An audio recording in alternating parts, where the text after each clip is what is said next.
Hello students, welcome to our channel unique English. বলো সবাই কেমন আছো? আশা করছি সবাই ভালো আছো। আজকে আমরা ক্লাস 10 এর তাপের ঘটনা সমূহ পার্ট 2 করব। আর আজকে এই চ্যাপ্টারটা শেষ করব এবং অনেক কটা টপিক কিন্তু আমরা ইম্পর্টেন্ট টপিক কিন্তু জানবো। তরলের আপাত প্রসারণ, প্রকৃত প্রসারণ কি, তার ডিটেলস, প্রত্যেক জীবনে আমাদের অভিজ্ঞতা কি হবে, তাপের সঙ্গে আমাদের দৈনন্দিন জীবনের অভিজ্ঞতা, গ্যাসের আয়তন প্রসারণ, শুধু আয়তন প্রসারণ কিন্তু আগে বলছি, চার্লসের সঙ্গে কিভাবে সম্পর্কিত সেটা জানবো। তাপের পরিবহন, তাপের পরিবাহিতা দুটো কিন্তু আলাদা জিনিস, অবশ্যই জানবো। আর কি জানবো? তাপীয় রোধ এবং তড়িৎ রোধের সাদৃশ্যতা, কি মিল আছে তাদের মধ্যে। চলো তাহলে দেরি না করে এই সব টপিক খুব তাড়াতাড়ি জানি। চলো তাহলে কি পড়বো? আজকে পড়বো তরলের প্রসারণ। ঠিক আছে, তো তরলের প্রসারণটা আমাদের আলাদা করে পড়ার প্রয়োজনীয়তাটা কি? কারণ আমি যদি বলি, ধরো একটা বার্নার আছে, ঠিক আছে, তার উপরে একটা পাত্র রেখেছি, তার মধ্যে জল আছে, ঠিক আছে। তো আমরা কি করলাম, তলায় হিট দিলাম, তলাতে হিট দিলাম, সেটা একটু সাইডে আঁকি। তলায় কি দিলাম? হিট দিলাম, ঠিক আছে। তো আমরা যদি এরকম কিছু একটা সেগমেন্ট করি, তাহলে আমরা যদি এখানে হিট দিই, ভালো করে ভাবো, এটা ধরো কোনো মেটালের আছে, আমাদের কোনো মেটালের এই পাত্রটা, এর মধ্যে জল আছে। হিট দিলে কি হবে? জলের টেম্পারেচার বাড়বে, জলের টেম্পারেচার বাড়বে। কিন্তু একটা জিনিস ভালো করে খেয়াল করে দেখো, জলের তো টেম্পারেচার বাড়বে, ঠিক আছে, কিন্তু এই যে হিট দেওয়ার ফলে এই যে মেটালটা আছে সেটাও তো কিছু পরিমাণ বাড়বে, ঠিক আছে। এই তরলের অ্যাকচুয়ালি প্রসারণ দু ধরনের হয়। কি হয়? দু ধরনের হয়। একটা হচ্ছে আপাত প্রসারণ,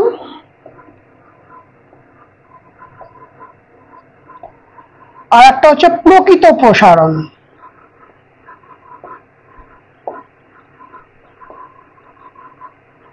বুঝলাম আমরা আপাতত এই জিনিসটা।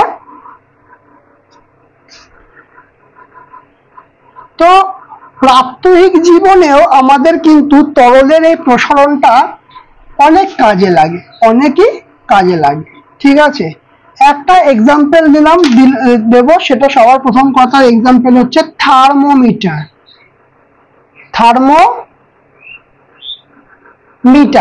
থার্মোমিটারের মধ্যে কি থাকে? থার্মোমিটারের মধ্যে থাকে পারদ, তাই তো। পারদ একটা লিকুইড। যখন আমরা আমাদের শরীরের সাথে সাথে টেম্পারেচারটাকে ওখান থেকে নিয়ে কি হয়? পারদটা বেড়ে যায়। মানে বিষয়টা কেমন থাকে, কেমন দেখতে হয়,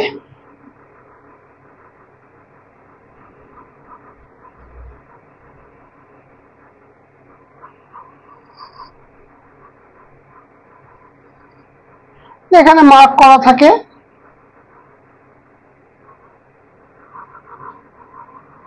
ঠিক আছে, মার্ক করা থাকে। আর এখান দিয়ে একটা স্পিন্ডল, একটা এরকম ব্ল্যাক কালার একটা লাইন থেকে যায়, যার মধ্যে যতখানি উঠবে ততখানি আমার কি হয়ে যাবে? ব্ল্যাক হয়ে যাবে। তো আমরা সেখান থেকে বুঝতে পারবো যে কি কতখানি টেম্পারেচার উঠেছে না উঠেছে বুঝতে পারবো। এবারে এই যে কুণ্ডলী, এই জায়গাটা কি থাকে? এখানে থাকে পারদ থাকে। কি থাকে? পারদ থাকে, ঠিক আছে। পারদ আমার কি হলো, আমরা যখন বডিতে আমরা নিচ্ছি, বডিতে যখন দিচ্ছি থার্মোমিটারটা, এটা গরম হচ্ছে, হিট হচ্ছে আমাদের বডি টেম্পারেচারের সঙ্গে।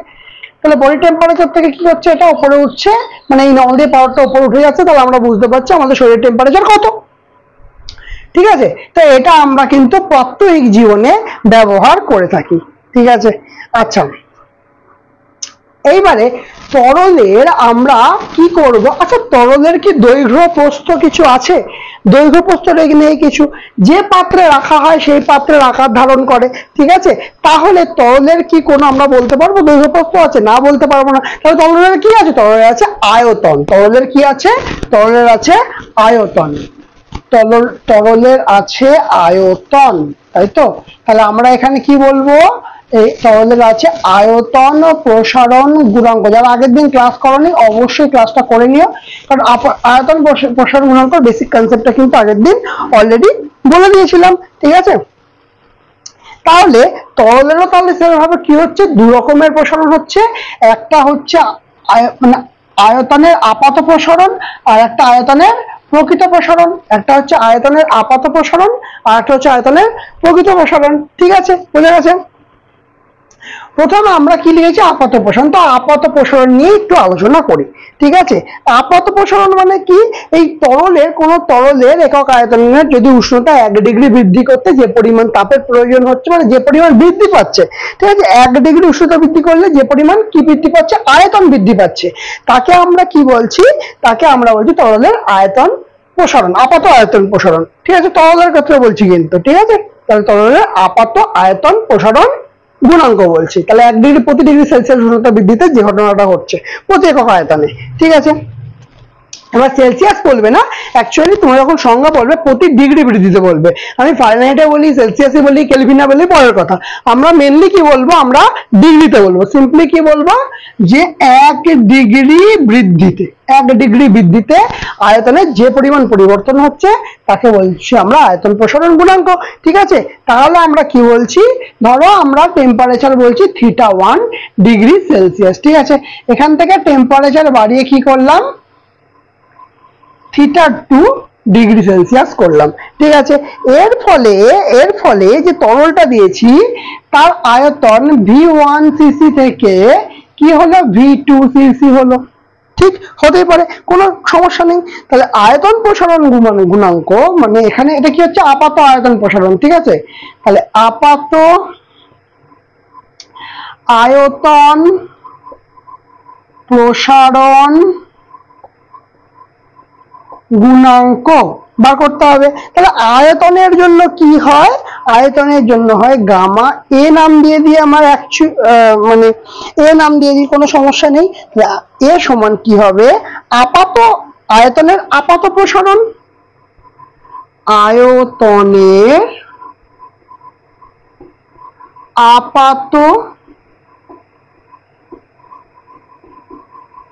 আয়তনের আপাত প্রসারণ ডিভাইড বাই প্রাথমিক আয়তন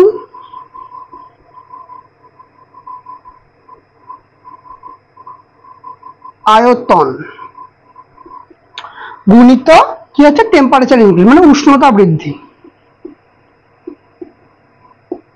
ঠিক, তাহলে আয়তনের আপাত প্রসারণ তাহলে আমরা কি করে বার করবো, তা আপাত প্রসারণ কেমন হচ্ছে, প্রথমে আয়তনের আপাত প্রসারণ তাহলে কেমন হচ্ছে, V1 থেকে V2, তার মানে V2 মাইনাস V1 হবে, ঠিক কি না, প্রসারণটা হচ্ছে, তাহলে V2 মাইনাস V1 হবে, ডিভাইড বাই কি হবে, প্রাথমিক আয়তন কি ছিল, V1 ছিল, V1 ছিল, ইনটু উষ্ণতা বৃদ্ধি হচ্ছে θ1 মাইনাস θ2, কি হচ্ছে উষ্ণতা বৃদ্ধি, θ1 মাইনাস θ2।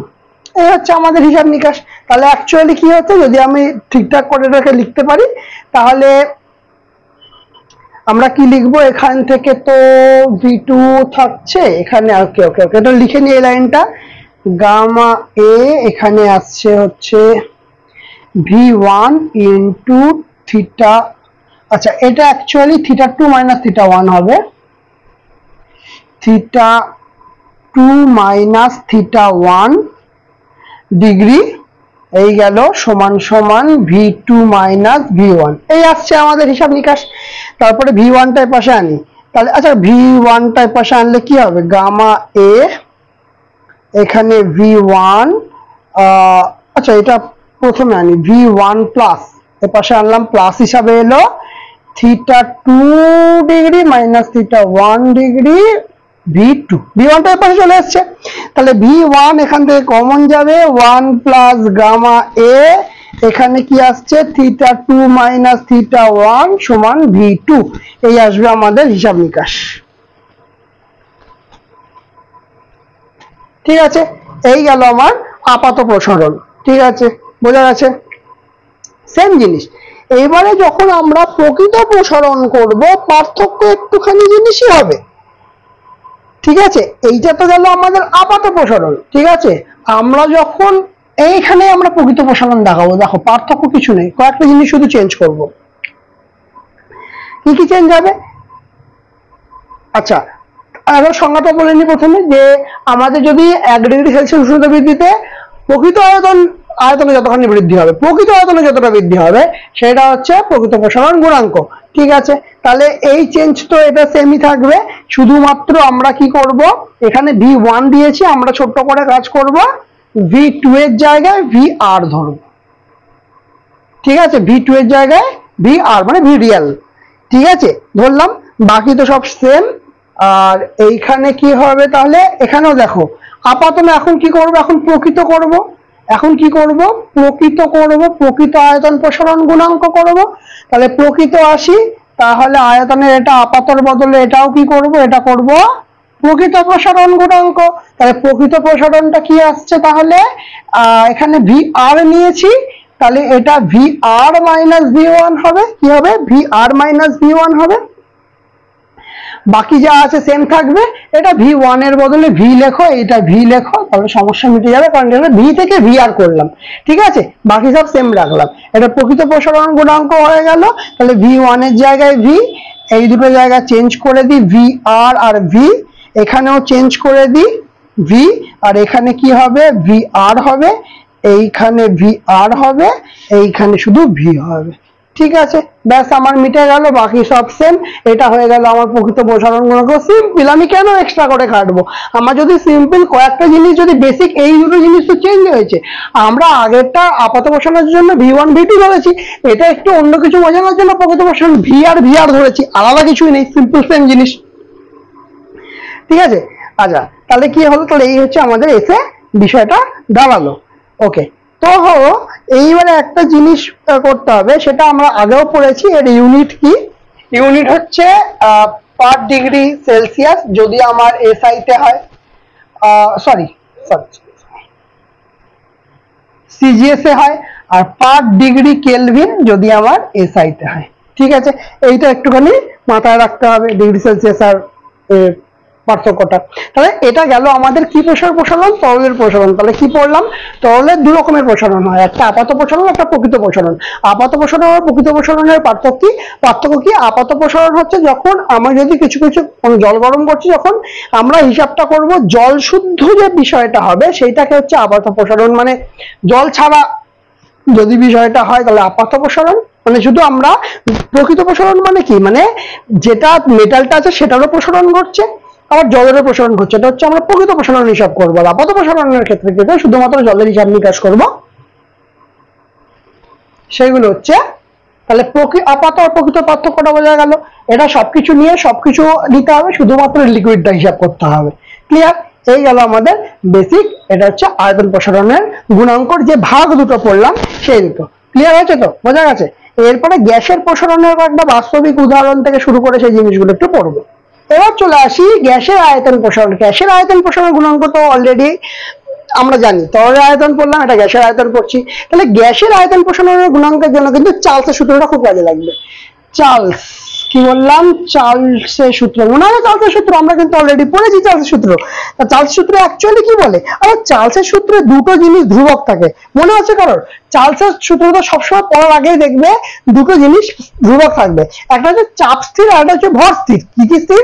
একটা হচ্ছে চাপ স্থির আর একটা হচ্ছে ভর স্থির। তাহলে স্থির চাপে নির্দিষ্ট ভরের কোনো গ্যাসের আয়তন কি করবে, স্থির চাপে আর যদি ভর নির্দিষ্ট হয়, নির্দিষ্ট ভরের কোনো গ্যাসের আয়তন কি হবে, টেম্পারেচার যখন বাড়বে বা কমবে তাহলে 0 ডিগ্রি সেলসিয়াসে যে আয়তনটা হবে তার প্রতি ডিগ্রি সেলসিয়াস উষ্ণতা বৃদ্ধিতে বা হ্রাসে 1/273 অংশ, মানে 1/273 অংশ উষ্ণতা বৃদ্ধি পাবে বা হ্রাস পাবে, বৃদ্ধি পাবে বা হ্রাস পাবে। ঠিক আছে, এই হচ্ছে আমাদের লজিক। ওকে, তো আমরা কিন্তু এখানে সেই ফ্যাক্টরটা কাজে লাগাবো। ওকে, বোঝা গেছে? আচ্ছা, গ্যাসের আয়তন প্রসারণ গুণাঙ্ক, এটাকে গুণাঙ্ক লিখে দিই, মনে পড়ছে? কারণ এটা আমরা কি সূত্র দিয়ে ডিনোট করছিলাম, গামা সমান সমান ভি, প্রথমে চেঞ্জ হচ্ছিল আমাদের। আচ্ছা, একটা জিনিস বলে দিই, টেম্পারেচারটা একটা হচ্ছে থিটা থেকে 0 এরকম একটা টেম্পারেচারের বা 0 ডিগ্রি থেকে থিটা ডিগ্রি পর্যন্ত এইরকম হিসাব আছে। ঠিক আছে, কি আছে, থিটা ডিগ্রি থেকে আর একটা, আর এর হচ্ছে মানে ভলিউম, মানে আয়তন V0 থেকে V থিটা হয়েছে এই টেম্পারেচারের চেঞ্জের জন্য। তাহলে আমরা কিভাবে লিখছিলাম, আমরা লিখছিলাম হচ্ছে V theta minus V0 bye bye কি হচ্ছে টেম্পারেচারের চেঞ্জ কত হচ্ছে 0 থেকে থিটার পার্থক্য, মানে থিটা হচ্ছে, আর প্রাথমিক ভলিউম কত V0 হচ্ছিল। এই তো আমরা শিখেছিলাম, আলাদা কিছু নয়। তাহলে এখান থেকে কি হবে, সেই একই রুল, ভি থিটা সমান সমান এটা এই পাশে এলে V0, এটা গুণ হয়ে এলে গামা V0 থিটা। তাহলে এখান থেকে V0 কমন যাবে 1 প্লাস গামা থিটা। এই তো হিসাব নিকাশ আমাদের এইটাই হয়েছিল, আলাদা কিছু না। আর এখানে একটা কিছু কি হবে, একটা মান চলে আসবে, আয়তন প্রসারণ গুণাঙ্কের মান কত হবে, চার্লসের সূত্র অ্যাপ্লাই হচ্ছে 1/273, মানে যেটা ছিল তার মান হবে 1/273 প্রতি ডিগ্রি সেলসিয়াস। ঠিক আছে, 1/273 প্রতি ডিগ্রি সেলসিয়াস। এই গেল আমাদের গ্যাসের আয়তন প্রসারণ গুণাঙ্কের কি হিসাব নিকাশ, সেইটা বোঝা গেল। এইবার চলে আসবো তাপের পরিবহনে। তাপের পরিবহন আমাদের দৈনন্দিন জীবন থেকে প্রতিটা জীবনে খুব ইম্পর্টেন্ট। ঠিক আছে, তাপের পরিবহন নানাভাবে হয়, পরিবহনের পদ্ধতিতে হয়, পরিচলন পদ্ধতিতে হয়, বিকিরণ পদ্ধতিতে হয়। ক্লাস 8-এ কিন্তু অলরেডি আমরা এগুলো পড়ে এসেছি।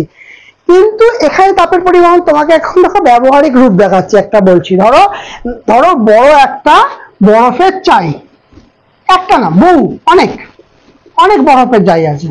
ঠিক আছে, সেটা তুমি ট্রান্সপোর্ট করবে, কি করবে, ট্রান্সপোর্ট করবে, এক জায়গা থেকে অন্য জায়গায় ট্রান্সপোর্ট করবে। ধরো মাছের আড়ত আছে প্রচুর বড়, তো তোমাকে বলা হয়েছে তুমি একটা টেন্ডার পেয়েছো, সেটাতে হচ্ছে প্রতিদিন ধরে নাও বলেছে যে 5000 কেজি করে বরফ ট্রান্সপোর্ট করতে হবে। ঠিক আছে, আমার কাছে গাড়ি আছে, লরি আছে, কোনো সমস্যা নেই, আমি ট্রান্সপোর্ট করে দেবো।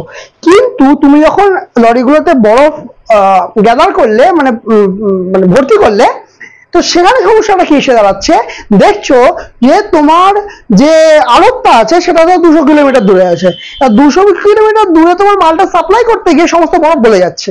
কমন ব্যাপার, বাইরের টেম্পারেচার, তাতে বরফ গলে যাওয়াটা কিচ্ছু ব্যাপার নয়, এবং গলবে, খুব স্বাভাবিক ব্যাপার। 0-র পর থেকে তো বরফ গলতে থাকে।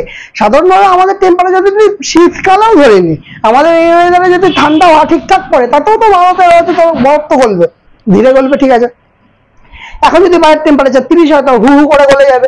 100 কিলোমিটার যেতে 200 কিলোমিটার রাস্তা, 50 কিলোমিটার যেতে যেতে মোটামুটি অনেকখানি গলে গেল, তাহলে তো আমার লস হলো। তাহলে আমি কি করব, আমি কি প্র্যাকটিস করব?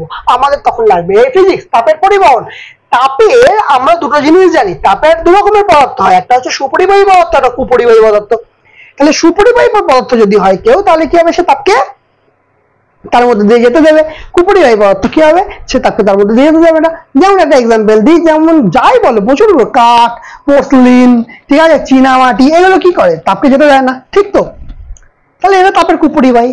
এবার কি করব আমরা, এর গায়ে কাঠের গুঁড়োকে চিপকে দেবো। ঠিক আছে, কি করব, এখানে এর গায়ে কাঠের গুঁড়োকে কি করব, কাঠের গুঁড়োকে দেব, চিপকে দেবো। তাহলে কি আমাদের কাজ হয়ে যাবে? হ্যাঁ, কাজ হয়ে যাবে। কেন কাজ হয়ে যাবে? কাঠের গুঁড়ো, কাঠ আমার একটা চরম কুপরিবাহী পদার্থ। তাহলে এর গায়ে যদি আমরা আমরা কাঠের গুঁড়ো দিই, তাহলে কি হচ্ছে, এইগুলোতে কি হচ্ছে, আমাদের এয়ারের যে ময়েশ্চার, মানে তাপটা এখানে পরিবহন হচ্ছে না। ঠিক আছে, তাপ পরিবহন হচ্ছে না, মানে আমার কি কুপরিবাহী হচ্ছে। ভালো করে একটা জিনিস দেখো, আমি একটু বড় করে আঁকছি। এটা ধরো একটা কাঠের গুঁড়ো, এইটা একটা কাঠের গুঁড়ো। ঠিক আছে, বরফের মধ্যে এরকম আমি দুটো দিয়ে দেখাচ্ছি, কাঠের গুঁড়ো। তাহলে মধ্যখানে কি আছে, এই জায়গাটায় কি আছে, এই জায়গাটায় আছে এয়ার। আর এইটা কি, এইটা হচ্ছে উড কাঠ, এটা হচ্ছে উড কাঠ। ঠিক আছে, বোঝা গেছে? তাহলে এও একটা চরম কুপরিবাহী এন্টার করবে কি করে, এয়ারও তো কুপরিবাহী। তাহলে এন্টার করবে কি করে বরফের মধ্যে, যেতে পারবে না। তাহলে আমাদের বরফটা সেফ থাকবে। বোঝা গেছে? ক্লিয়ার হয়েছে?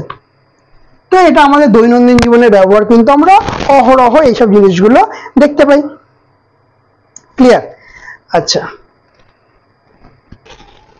এবার দেখো, এক একটা মেটালের এক এক রকমের পরিবাহিতা। আমি যদি বলি যে অ্যালুমিনিয়ামের যা পরিবাহিতা, তামার তার থেকে আলাদা পরিবাহিতা, লোহার তার থেকে আলাদা পরিবাহিতা। তো এই পরিবাহিতা আমরা সাধারণভাবে যদি একটা টেস্টের মাধ্যমে, একটা পরীক্ষার মাধ্যমে দেখাতে চাই, কিভাবে দেখাবো? সিম্পল একটা এক্সাম্পল দেখাই।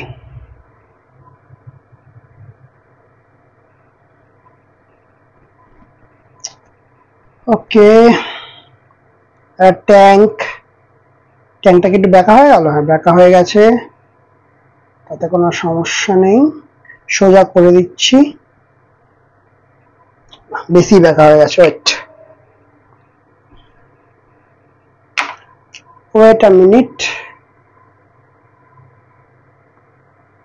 এই একটা ট্যাঙ্ক, ঠিক আছে,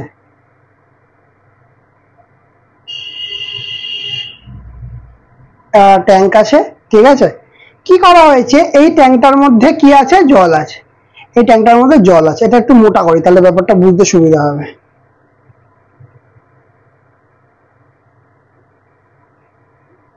এটাকে মোটা করলে ব্যাপারটা আরো ক্লিয়ার হবে, ঠিক আছে। ট্যাঙ্ক, এর মধ্যে জল আছে, ভালো কথা, এর মধ্যে জল আছে। আমি কি করেছি, 3টে হোলস করেছি, দিয়ে 3টে মেটাল ঢুকিয়ে দিয়েছি, 3টে মেটাল ঢুকিয়ে দিয়েছি। করতে পারি, কোনো সমস্যা নেই। 3টে মেটাল কিন্তু ভালো না, একদম জলেতে আছে। একদম কোথায় আছে? এই একদম জলেতে আছে। একদম কোথায় আছে? একদম জলের মধ্যে ঢুকে আছে, ঠিক আছে। এইবার আমি কি করলাম, এর গায়ে পুরো মোম লাগিয়ে দিলাম। কি করলাম? পুরো মোম লাগিয়ে দিলাম।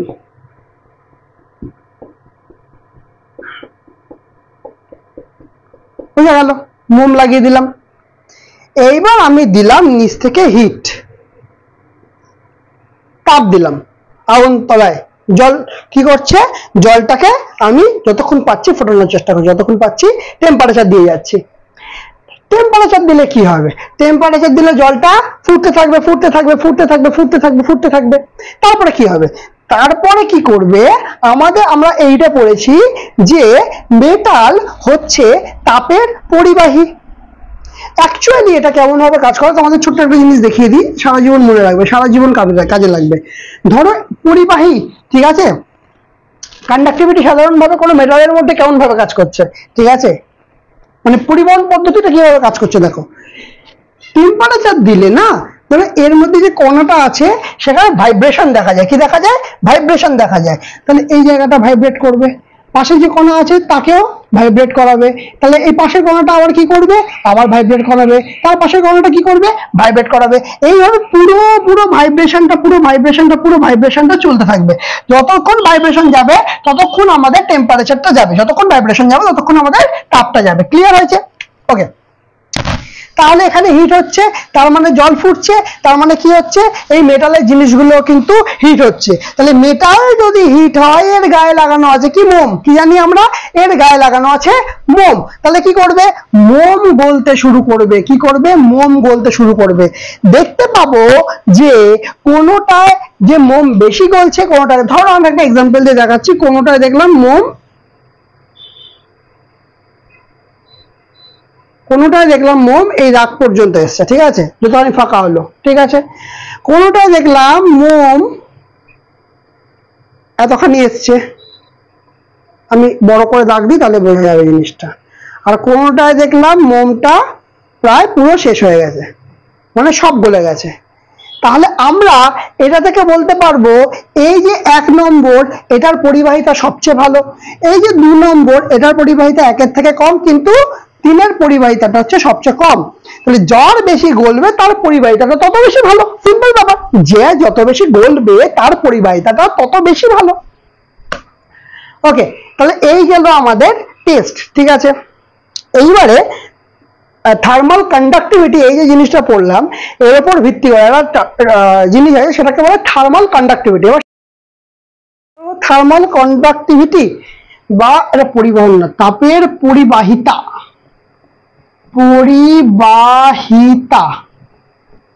ঠিক আছে। এটাকে কি দিয়ে ডিনোট করা হয়? কে দিয়ে ডিনোট করা হয়। তাহলে এইটা কি এঁকেছি?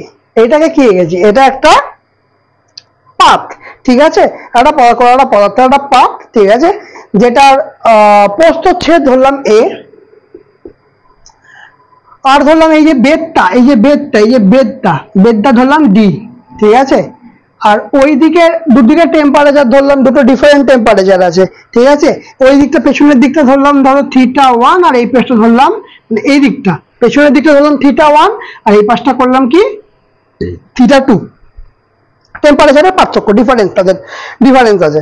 ঠিক আছে, বোঝা গেছে, এইটুকুনি ক্লিয়ার হয়েছে।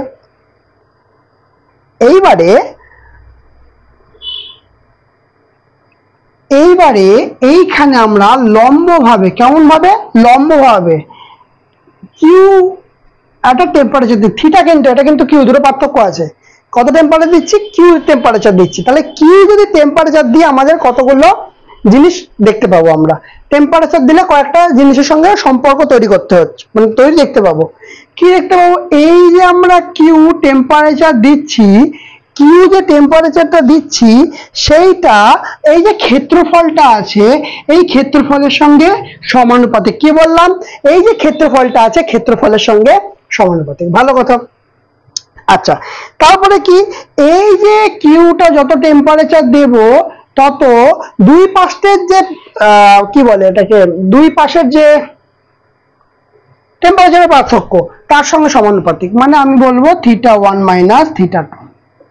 কি বলবো, θ1 মাইনাস θ2।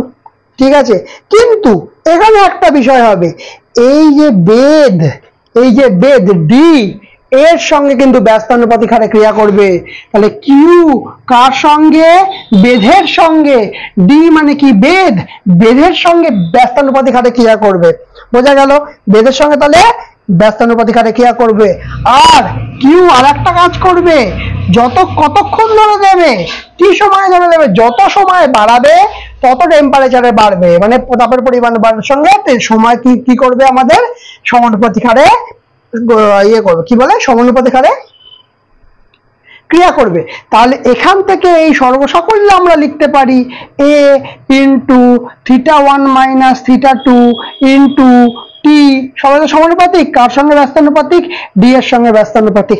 তাহলে এখান থেকে আমরা কিউ, তাহলে এই যে চিহ্নটা সমানুপাতিক আছে সেটা উঠে গিয়ে সমান সমান এসে একটা ধ্রুবক আসবে, এবং সেটা হচ্ছে কে কি সেটা বলে দিচ্ছি, θ1 minus θ2 into T divide by D. এই কেটা কি, এই কেটাই হচ্ছে তাপের পরিবাহিতা, এই কেটাই কি হচ্ছে থার্মাল কন্ডাক্টিভিটি। ক্লিয়ার হয়েছে, বোঝা গেছে? এইটি হচ্ছে আমাদের তাপের পরিবাহিতার কনসেপ্ট। ক্লিয়ার? ওকে, এবার আমাকে যেটা জানতে হবে, সিজিএস পদ্ধতিতে এর ইউনিট কি, ক্যালোরি, ওদিক থেকে এ আসছে মানে centimetre to the power -1, second to the power -1, degree Celsius to the power -1।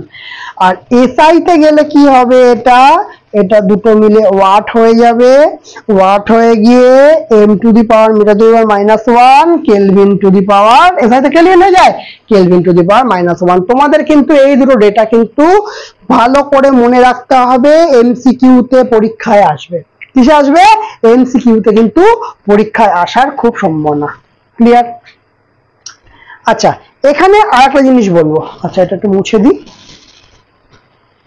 তাহলে তাপের পরিবাহিতা বুঝতে পারলাম। এবার আমাদের যে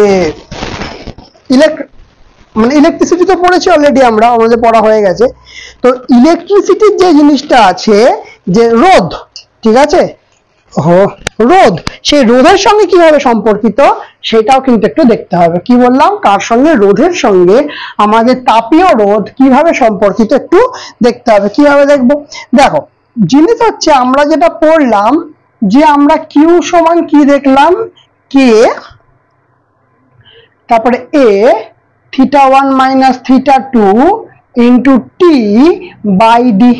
তাহলে এখান থেকে আমরা কিউ বাই টি সমান সমান K A θ1 minus θ2 by D, এটা তো লিখতেই পারি কি পারি না, পারি, অবশ্যই পারি। আর একই রকম ভাবে আমরা জানি আর সমান রো এল বাই এ।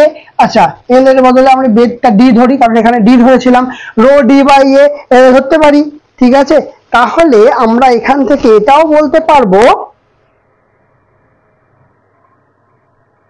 যে V is equal to I, আর না, আই সমান সমান কিউ বাই টি।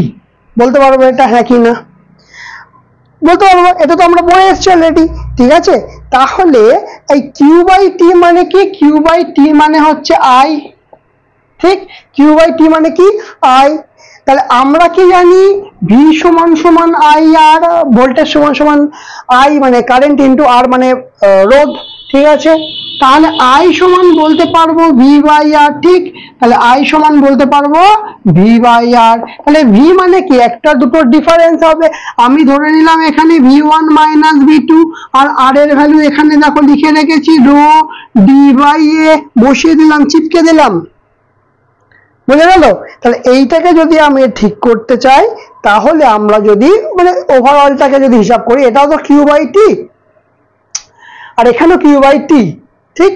মানে এটাকে যদি উঠিয়ে দিই V one minus V two এ, নিচে হচ্ছে রো টি, ঠিক আছে? তাহলে একটা জিনিস দেখতে পাবে, এখানে কি theta one minus theta two হচ্ছে, হ্যাঁ? আর আর এখানে কি হচ্ছে? এখানে V one minus V two এ। দেখো এই যে এই পার্টটা আর এর এই পার্টটা, এই দুটো পার্টটা কিন্তু সেমই আছে। তাহলে আমি এখানে দুটি, এটা তো অ্যাকচুয়ালি কিউ বাই টি, ঠিক আছে? তার মানে আমরা বলতে পারবো এখানে কে সমান সমান ওয়ান বাই রো, ঠিক কিনা? কে সমান সমান ওয়ান বাই রো, ঠিক আছে? বা এখান থেকে আমরা এটাও বলতে পারি যে রো সমান সমান ওয়ান বাই কে, হ্যাঁ কিনা? তাহলে তাপের তড়িতের একটা সম্পর্কে আমরা এখানটা পেলাম, তাপের এর পরিবাহিতা আর আমাদের তাপীয় পরিবাহিতা, তড়িতের পরিবাহিতা, দুটোর মধ্যে একটা সম্পর্ক পেলাম। এখান থেকে আরো একটা জিনিস বলতে পারছি, দেখো যে তাহলে তাপীয় রোধাঙ্ক, কি বলছি? তাপীয় রোধাঙ্ক, তাপীয় রোধাঙ্ক সমান সমান কি বলবো? ওয়ান বাই তাপ পরিবাহিতা, তাপ পরিবাহিতা, হয়ে গেল? আচ্ছা, এটা হুঁশিয়ার।